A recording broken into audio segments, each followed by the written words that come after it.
கொடுக்கிற காரை இன்னோவா காராக கொடுத்தால் நன்றாக இருக்கும். அதாவது எல்லாத்தையும் புடுங்கி கதை கட்டியாச்சுப்பா. அரசு பள்ளிகளின் தரத்தை உயர்த்தியாச்சு, மாணவர்கள் கல்வி கடன் ரத்து, பயிர் கடன் ரத்து, பூரண மறுவிலக்கு அமல்படுத்தியாச்சு, பெண்களின் பாதுகாப்பு உறுதி செஞ்சாச்சு. அரசு மருத்துவமனை எல்லாம் கேட்கவே வேணாம். ஏன் முந்தா நேத்து கூட நம்ம ராஜ்மோகன் கௌத்தால போச்சான், அரசு மருத்துவமனையில தான் படுத்து வைத்தியம் பார்த்தாராம். என்னடா நடக்குது இதே நன்னா இருக்கும் நாடு, சுபட்சமா இருக்கும் நாடு, சேமமா இருக்கும் நாடு. இவங்களுக்கு காரணம் தான் இப்ப கேடு. ஊரா வீட்டு நெய்யில உங்க வீட்டுக்கு ஸ்வீட் செய்யலாமா அப்படின்னு ஒரு மானஸ்தர் கேட்டாரு. அந்த மானஸ்தர் யாரா பாத்திருக்கீங்களா? இவருக்கு இதான் வேலை. சொல்வதெல்லாம் சுல்தான், செய்வதெல்லாம் சைத்தான். மொத்தம் வந்து இவங்க எம்எல்ஏக்கள் ஒரு 30 பேருக்கு கார் இல்லையாமா. அப்படியே நீங்க கார் வாங்கி கொடுக்கணும்னாலும் இந்த ஊரா வீட்டு காசு எடுக்க கூடாது ப்ரோ, உங்க சொந்த செலவுல கொடுங்க. பெண்ண 30 லட்சமா ஒரு இனோவா தானே கேட்கறானுங்க. 30 × 30 எப்படி பார்த்தாலும் 9 கோடி.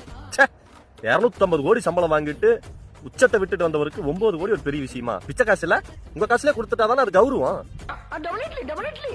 இந்த 30 பேர்ல ஒரு 3 பரம ஏழைங்க இருக்காங்க. முதலாவது யார் தெரியுமா? நம்ம அண்ணன் ஷேக்ஸ்பியர். அதாங்க நம்ம ஆங்கில புலவர். அவர் பேரு மாரியா வில்சன். Very humorous girl. ரெண்டாவது ஒரு பெரிய ஏழை இருக்கிறார். யார் தெரியுமா?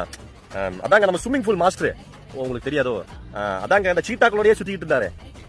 அதான் நம்ம பேட்டரி லாட்டரி. ஐயோ நம்ம ஆதவண்ணங்க. இன்னொரு பரம ஏழை இருக்காரு. யாருன்னா நம்ம தாவேக்கா சார்பு நாயகர், சட்டசபை சபாநாயகர் நம்ம பிரபாகரன்.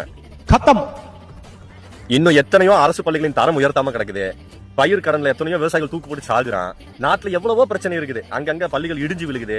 அரசு மருத்துவமனை உள்ள போய் பார்த்தா எங்கேயோ நரகத்துல இருக்கிற மாதிரி ஒரு உணர்வு வருது எங்களுக்கு எல்லாம். ஊர்பட்ட கருவேல மரங்கள் இருக்கு தமிழ்நாட்டை சுத்தி. அதையாவது புடுங்கி போடுவோட அந்த காசு வச்சு புண்ணியமா போகும்.